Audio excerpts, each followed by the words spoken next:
Hi everybody, it's me, Kaylee McMahon, with the podcast Number One Leading Ladies, a podcast by women for women, where we focus on bringing each other up instead of tearing each other down. Today we have a special guest, Polina Groman, and I'm going to let her introduce herself because I won't do it justice. Hey guys, super excited to be here. Anything that I could do to support women, I'm always there. I'm Polina Groman. I'm a serial entrepreneur, transformational coach specifically for female entrepreneurs that are scaling their businesses and that are looking to do big things in the world. That's me. Very cool. I appreciate you taking the time to get on here today. And there's a couple of things that we'll go over, which is just the typical questions we ask. And because everybody's business is different. One of the biggest things that we see is that whether it's men or women, it doesn't make a difference. I think that people look at entrepreneurs like, oh, you can do whatever you want with your time, you can go wherever, etc. And it's just not reality. The real picture is, okay, here's what it really takes. So I'd like to ask that question. So the picture of what did it really take to start the business, putting down a credit card, living with mom and dad, like the hard parts, right? Then getting all the way to traction where you're starting to say, oh, I see a repeat set of customers, revenue, things like that, that show you that it's working. What did it really take to get from that starting point, wherever that was, to traction? For me, it was a decision when I was 15 years old, when I was in high school. We immigrated here from Russia when I was 10 years old, didn't speak a word of English. I asked my dad when I was in high school to buy me these new Nike sneakers. And he looked at me and he was like, look, I'm sorry, but we're never going to be able to afford that. We're not those people. And I'm like, but I really want them. Like, I do really, I do well in school. I take care of my sister. I do all my chores. I never break any rules. Why can't I have them? He was like, because you can never have that. And you just need to be okay with that. Like, we're just immigrants and that's how it's going to be.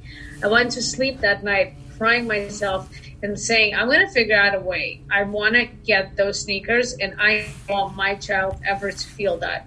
That's when it all started for me, and I never stopped. I got an after-school job working at McDonald's.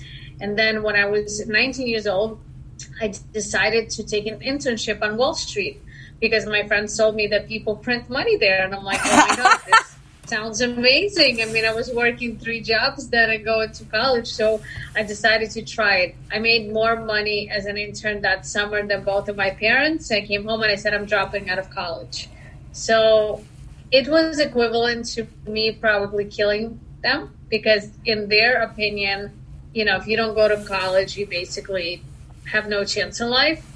So they told me if I choose to do that, I need to move out immediately. There's no coming home if I change my mind. And I said, yeah, I want to do it. And I'm not going to say it was all smooth sailing, but I think one thing that distinguishes people that are really successful from people that want to be successful is being very decisive.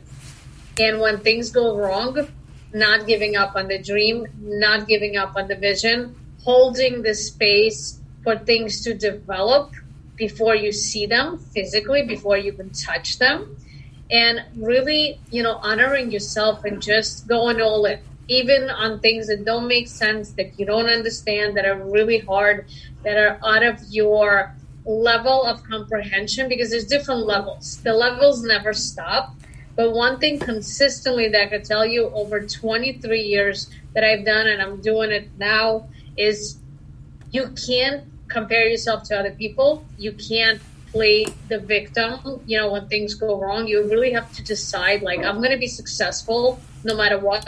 However, these are my set of values and these are my non-negotiables. These non-negotiables don't only apply to other people, they apply to me as well. If you don't have those really strong boundaries in place, the game will knock you out because people think that things get really tough when you become successful, but things get really tough in between. There's always that in between time when you're doing it, you're seeing evidence of it, but your bank account is not showing that just yet, right?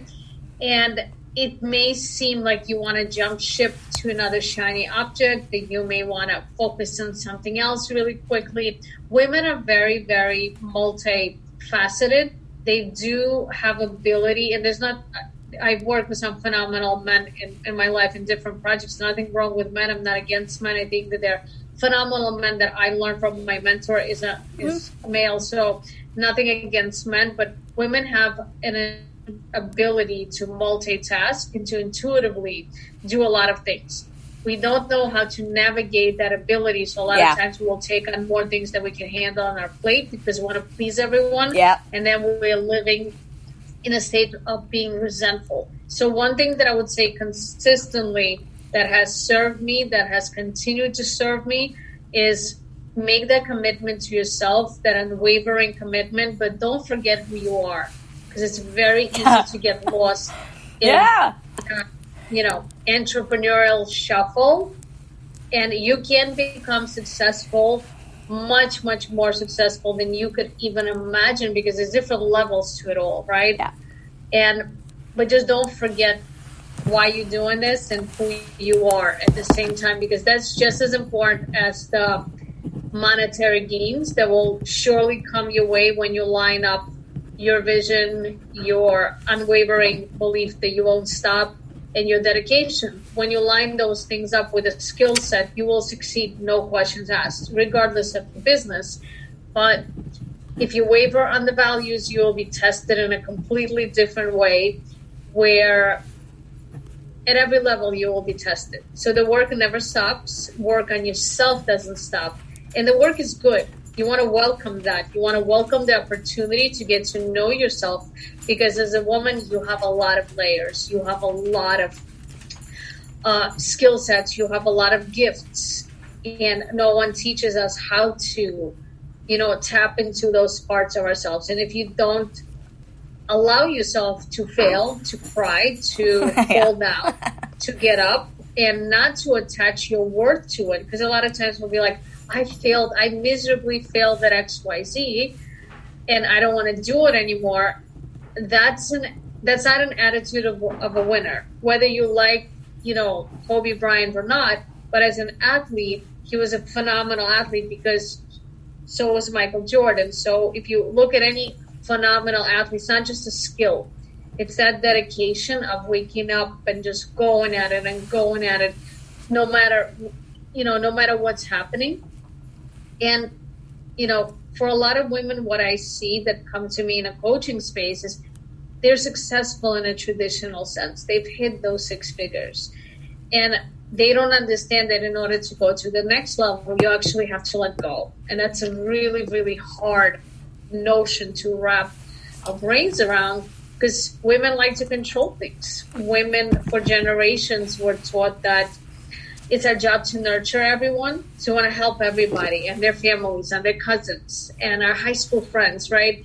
And when you get into that trap, we want to help everyone, you're actually not helping anyone, because you're operating in a state of lack, because you are controlling. When you let go, and again, you need systems and processes, to go to 0 to 6 figures, 100%. But past that, you need to learn to really starting to trust yourself and starting to say no. And that's a whole different skill set. Saying no to opportunities, saying no to things that don't serve your soul. Yes, they may be profitable, but profit over values, profit over who you are as a human being is a very, very tough lesson, because again, of who we are, we're wired that we want to help and we want to give and we want to serve. I had to go through an illness to learn this lesson. And I could tell you that without a shadow of a doubt, that learning to say no is one of your greatest tools in hitting financial levels that you can't even imagine that you could hit, because you will be in integrity with who you are and things will just come so much easier. That's so crazy. Yeah, like 1,000% for everything that you said. And you just kind of covered, hey, you're going to keep getting this tap on the shoulder, this lesson, even from the beginning when you're on the way up, and it's going to continue to be there, until you learn that lesson. Or like for me, it became a punch on the shoulder, then it became a truck running me over, and then you're like, okay, maybe I don't know what the lesson is, but something's talking to me and I got to pay attention, So I do want to say that I liked your comment about the multitasking thing, because I just learned I'm a very like empirical, science-based person. So the reason scientifically that women are multitasks, or that we're able to multitask better, is because of our size of our corpus callosum. So it's a part of our brain that basically means that you're able to go back and forth from the left and right hemisphere. So creative data as often as we want to, very effectively, you know. So that's part of that. Like, am I going to be chasing a goal, or am I creating something? And so then, you know, if you're like me, then you're like finding stuff to fill up your time with all the time instead of like taking a chill pill, you know. So yeah, it's scientifically proven. It's not, we're just talking about it. And then we're other focused, you know what I mean? That's, again, not just taught or learned behavior, but also just part of the way, it's also mainly learned behavior, but part of the way that we are is that we edit ourselves, or we edit our behaviors and words and things, so we can control our actions, our words, and our perceptions of whatever is in front of us.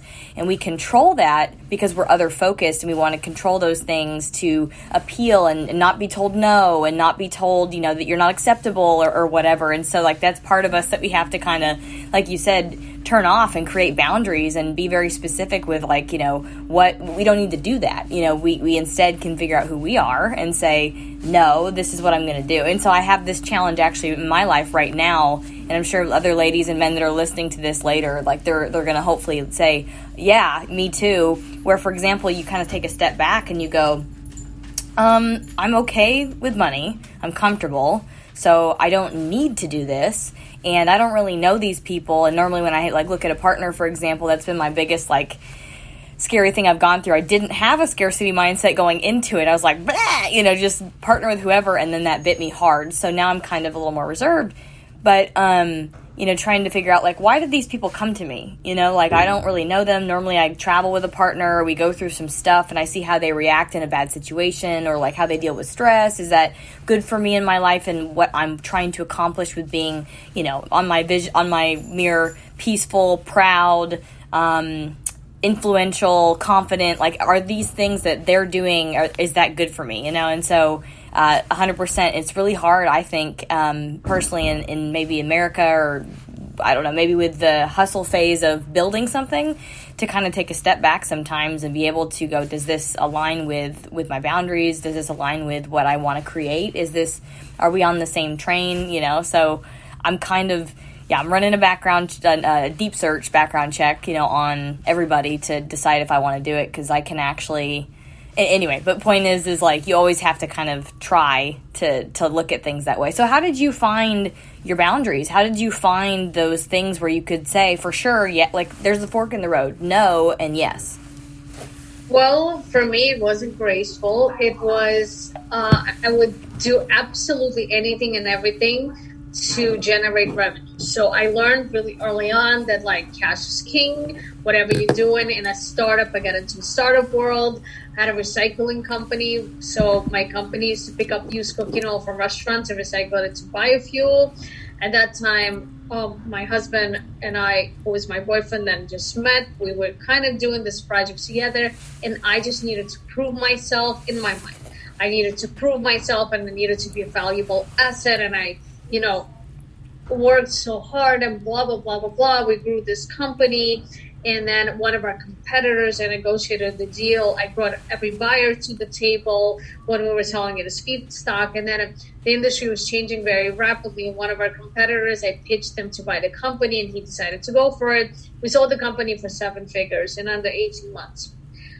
I was still treated, because I was a woman, and even though I was living with this person in a serious relationship, who later on I ended up marrying, I was treated like an assistant. Like, in all honesty, I was treated like an assistant, and I still didn't get it. We went into another business with similar situation. One day I fainted from exhaustion in a doctor's office, and I broke my jaw, and I couldn't speak. Jaw wired shut, 6 months, eating through a straw. That's when I noticed what a freaking pushover I was, what a people pleaser I was, I had no boundaries. Just, you know, whether you were the janitor or the CEO of another company, I treated you like you were 10,000 times better than me.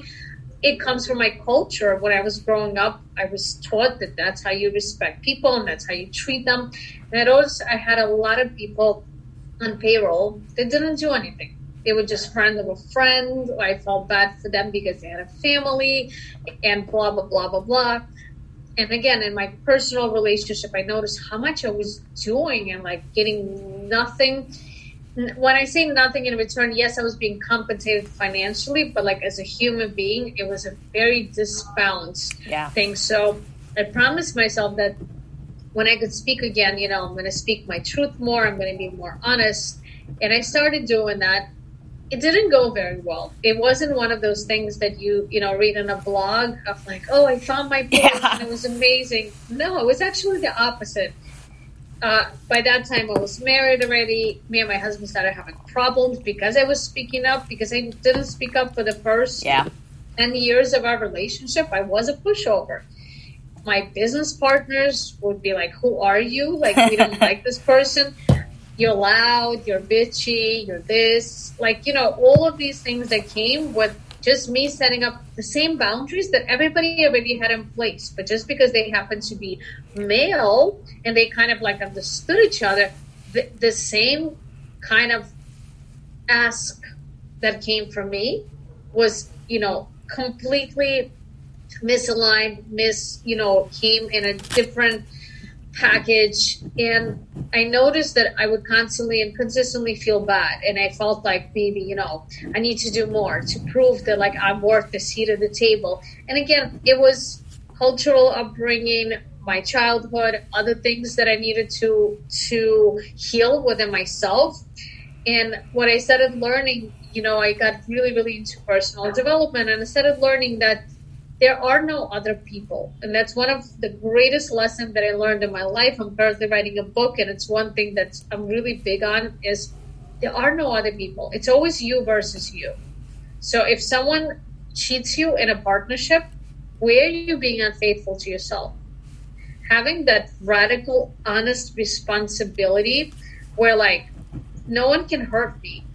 Like, because I'm in charge. When you start being that woman, not thinking of being her, not kind of trying it on for size as a dress, but really, living from that space of integrity and having your non-negotiables. And for me, it started being like, well, like, look, like I'm not working on the weekends anymore, for example, because at that time I just had my first child and I was consistently pressured, to do things late evenings, which I didn't enjoy anyways, that I wanted to spend with my child. I was, laughed at. I was told by my partners that, oh, maybe you should go home and, fire your nanny. Maybe you should go home and play mommy and like all those kind of things. And those things came from my husband too, again, very like hurtful, confusing. And I felt like, you know what? Like, I'll go home and play mommy when I feel like it. But today, like, I'm your business partner. And this is just, I'm not going to work on the weekends since nobody else does. And I'm not going to do X, Y, Z. And, things, it was a very difficult maze to navigate. Because when you are in a business relationship with your husband or your boyfriend or your girlfriend or when a personal relationship is so intertwined in your business, it's heavy because you go home and you argue about these things and you have investors and there's money on the line. And, part of being a leader is you need to lead yourself. So people want to follow you, not because they're following you, but because they trust you, right? So it's a lot of those elements. And, I came to a point where I was diagnosed with a rare illness. Every doctor in the country told me that I would get progressively worse and potentially turn terminal. And I was like, I know that this is God speaking through me, that I need to start living from a space of my integrity. Like, I know that my body is not sick, that it's my soul crying out to me. And, it was, again, very difficult to go through that process because family members, friends, acquaintances were all like, you're ill, you need to stop working, you need to. And I was like, no, what I need to do is I need to invest money into personal development. I need to go on meditation retreats. I want to do X, Y, Z, things that I would never allow myself to do because I felt that a business would fail if I wasn't, And it took me 3 years go against doctor's orders. And I'm not recommending anybody does this. I'm not a doctor. I don't play one on the internet. You have to make decisions that fit your beliefs, right? But for me, that was a decision that I made. I didn't go the traditional route. It took me 3 years to heal myself from an illness that every doctor told me it's impossible. So when I saw that what is possible, like what is, like, imagine if you could heal your body from that, what you could do with your business. I mean, your business becomes almost like a joke, right? Because you're like, when I become that type of a leader to myself, like, oh my God, what I could do, right? And I took losses. I took a $1.9 million financial loss. I'm not going to say it was smooth sailing. Partnership blew up for not only because of this. This was like a 5% of that. Many things happened. We had other deals together. A lot of things were out of alignment, and money were owed to investors. I didn't feel comfortable how business was being run. I wanted to pull out. I wasn't given an opportunity. We went to court for 2 years, spent 6 figures litigating. We won the case, can't collect a penny on it. Yeah. You could do, been there, done that. You could do all the due diligence that you want and background checks. It doesn't. Well, these things happen. Well, this is sorry. I mean, look. Ours is a little different because what it does is it traces the online footprint of the person their entire life, and so it traces from industry to industry, characteristics, behaviors, motivations, what they've done for their entire life, and like whoever does whatever, and even on the dark web and stuff that like is not public record, you can't find anywhere. And if you can trace someone's behavior pattern, you know exactly what they're going to do in the future. So it's a little different than just like your regular search. I'm not saying don't do it, and I'm not saying it doesn't sound amazing, and I'm not saying I didn't wish maybe I had that, but I'm saying on a human level, right? You can't prevent what the lessons that are meant for you. Right. And for me, I'm very grateful for all of it, because I realized that, number one, I don't no longer want to stay in a marriage that doesn't support me as a woman. Number two, I will no longer do business with people that are just hustling and chasing money, no matter if they bring the unicorn of on the silver platter where I can 100x my return. I don't want it that way. And what I also learned is that most women wouldn't do it the way that I did it, because it's very scary, because I've been conditioned by men for so many years to act like a man. Yeah. And I wanted to do coaching space because I wanted to teach women to stand up for who they were and to show them like how much power you have without even looking at your skill set, just being a woman, just using your intuition. I made more money on the stock market using my intuition without any rhyme or reason, just because I trusted myself, right? I made so many mistakes, but I've done well in so many other areas. And if I could put it all in a box, I have 2 kids, they're boys. And I know exactly why God gave me boys, because when I was a teenager and I would look at boys treating my friends bad, I wasn't allowed to date because my dad was very, very strict. But I would look at like, oh, this boy did this, or he did this to this girl or to my friend. I'll be like, one day when I'm going to have a son, I will treat him. I mean, I would teach him to be the best, the most amazing guy. And God gifted me 2 boys. So I know exactly why I have boys. But, if I had a daughter right now, my advice to her would be start early, just educating yourself on money. Do not be afraid of it. Like, money needs direction. And a lot of women don't understand that. Like, if you make $1, invest it. Yeah. Learn your options. Money needs to work for you, because if you don't train your money to work for you, then you will always be working for your money, right?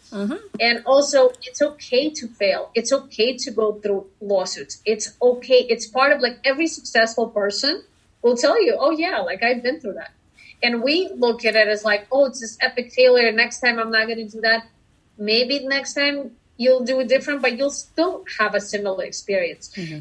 All of it boils down to to be successful. This is the initiations, the sleepless nights, the tears, the lawsuits, the backstabbing partners, the maybe personal relationships falling apart, maybe not, not everybody has to go through that. But you need to say to yourself, like, I'm okay with all that because my mission in life is so much bigger than all of it. And I won't quit if you knock me down. I won't quit if I have to lose a best friend. I won't quit if the deal didn't make the return because I believed in it.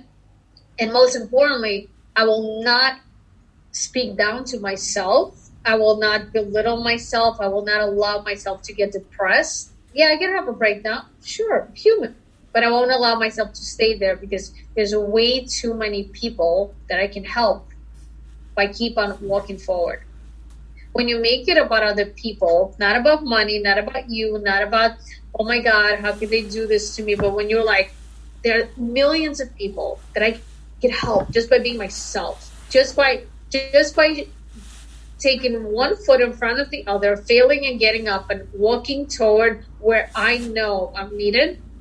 Because people are watching you. Yeah. They're watching you quietly on social media. They're watching you quietly in your business. Some people won't raise their hand for 2 years. I had clients that never commented on my posts, never reached out to me. And 2 years later, they're like, I saw a video that you did, from a year ago. And it really touched me. And I wasn't ready, but I am now. And I know that, like, you're my person, right? Don't do it for someone to clap for you, because in the beginning no one's going to clap for you.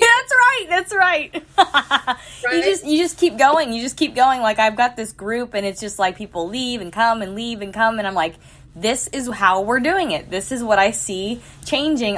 We're different than everybody else. That's okay. And you keep. Yep. But there's one thing that I wish I would have learned earlier on. Like, this is what I'm doing. I'm not going to. PR is really, really important because there are people that are doing things that they don't care about and they're monetizing because more people know about them. Right. And I learned that from Grant Cardone, actually, that, he was in personal development for 20 years before, and like really big. And when he understood the power of PR, like getting in front of as many people as you can, being in every publication, putting yourself on that billboard, do it, because when people are like, what's the ROI of PR? And I'm right now, just literally this month joined as a partner in a PR syndicate for this reason, because I realized that when you can light fire, not just social media, but real fire, like imagine if you were on a billboard right now, like what that will do for your business. Just the magnitude of going big, not theoretically, but really, right? Because people will come and go, and that's fine, right? Building that tribe of 1,000 loyal fans that will go and promote you everywhere, that's the foundational piece. Things soar from again, 0 to 6 figures is hard because you're building it brick by brick. 6 to 7, you can't do the same thing. And past 7, it's a whole different, it's actually removing yourself from the business as much as you possibly can at that level and putting more people and processes in place that are going to mess with you, that are going to break your systems, that are going to make you take losses. There are no perfect partners because we're flawed. We will always be flawed humans, right? Yeah. And as you level up as a woman, you will notice better quality people being more attracted to you because the more you heal, right, and the more you take responsibility for that healing, the more you realize that, like, okay, like, as an example, if a woman says to me, I always attract men that are cheaters. Right. Okay. So, like, where are you cheating on yourself? Yeah. So are you making a commitment to yourself? If you see a pattern, to leave immediately. Once you make that commitment, you won't attract the cheaters because there'll be no synergy, right? Like, you won't be a victim anymore. They can't play the narcissist. There's nothing in it for either one of you, so there won't be attraction, right? Everything is energy. Everything attracts, like attract like, and a lot of times opposites attract to see if you really learned the lesson. And in business is the same way, right? So, like, if you want to raise a certain amount of money, right, and you're speaking, let's say, to people that, that invest a certain amount, can you put yourself out there in front of people that you think will never invest with you, that will think, like, will laugh you out of the room because they're at that level? Like, can you take the emotional disappointment excitement, because if you say yes and you do it once, twice, 10 times, and you don't emotionally get disappointed anymore, guess what? These people will look at you as their peer. Even though your business can be like a tiny fraction of theirs, but that action of showing up that way for yourself and building leverage around it, like your network becomes obviously your net worth, which we all hear all the time, right? Your network. But how do you build a network if you're just starting out? How do you build it so they come, right? By first selling the idea to yourself. Like, you are your first toughest critic. When you sell the idea to yourself that, like, I'm going big, like the goal is 10 million, like, let's go. Like, who do I need to speak to get me there? Who do I need to get in front of? And by the way, like, literally saying to yourself, like, they're gonna laugh at me. They're gonna think, and they're not gonna like it. They're gonna think I'm too early. They're gonna think I'm too small. Yeah. Right? And still doing it, still showing up with the same level of excitement, with the same, you will see that the people at that level, like, they'll start paying attention to you. They'll be like, like, we already said no to her 500 times. Yep. Just keeps on coming to this, maybe there's something there. Maybe I could to this person. Like, literally like that. Yep, that's how I got a billionaire-ess on this show. Just like, I'm going to keep doing it until you say no, like seriously. And then that's how I raise money. And then after this, You answered all the questions that we normally ask, but just fluidly through your story. So this has been an awesome session. Like, my skin's crawling, and I really appreciate some of the things that you've said. If those that are watching and listening to this later really like replay it and listen, I know that it's kind of hard when you haven't lived through some of that stuff, and some of the things you said too, I haven't yet lived through. So I was really trying to listen and put myself in your shoes and imagine, again, 6 figures to 7 figures, etc. Like, what would that feel like, and what's coming, and how do I prepare myself? And I just, this is an unbelievable session, Polina. I really appreciate your time and your patience, to get on here and figure this out. How can anyone that's listening or watching later get a hold of you to work with you? Sure. My website is you can find me on IG, Polina Groman, just, my name, and my information is there. You can go to polinagrow.com and check out me there. My biggest thing as a takeaway that I want to leave everyone listening to is, whatever you think you could do, 3x it in your mind, like right now. If you think you could hit this number, just 3x it, because if you have a bigger goal, you will get to your real goal a lot quicker, right? So if you wanted to make 100K a year, say I want to make 300K a year, like right away, 3x it first, and then 5x it from there. Because if you convince yourself that you could do this, and immediately you're like, nope, I could do this. Nope. Your brain will start jumping like that in every decision. You want that's like a muscle, right? You want to condition yourself to consistently outperform yourself and take radical responsibility for everything, as like, literally, like, what's the lesson here? It's not about those people that are just here to teach me. And the lesson is really to love yourself deeper, at the levels that you don't want to look at. Love the failures. Love everything that you think is dumb. That, how can I make this dumb mistake? How could I allow this to happen? Because you're human, and that's okay. And the people that will follow you and want to invest with you and want to work with you in any capacity, they want that. They don't want the curated social media of how perfect you are and all the other trinkets, because everyone's doing that. Right? So you want to stand out, grace to yourself, or all the failures, and 3x whatever you're thinking immediately, and then go from there. Because it's easy to say just 10x this, just 100x this. We're not conditioned that way. So manufacture safety by taking bigger leaps and just go, like quicker decisions, quicker time frames of, don't think about it. Feels good, feel into it in your heart, and just go. You fail, you get up.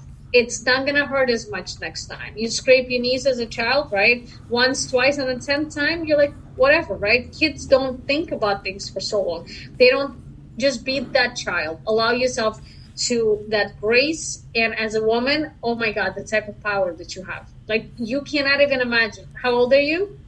32. Oh, hope it's okay that I'm asking. 32? 33. 33. I'm turning 42 in 2 weeks. So I could tell you this, 33 is a Jesus year. I'll just leave you with that.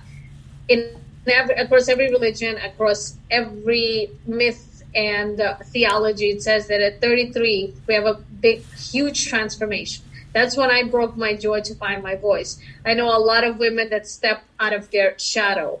I know a lot of women that were able to shed relationships that didn't serve them, right? Prepare for that year as your initiation into where you want to be, right? And just go at it all the way. You got it. Polina, thank you so much for being on here today. Yes. Everybody, this has been Number One Leading Ladies. Please follow, like, share this episode, particularly because I feel like I've learned quite a bit, and I'd like other people that are listening and watching to learn as well. Thank you for uplifting other women, Polina. I really appreciate it. And everybody tune in to Number One Leading Ladies next week.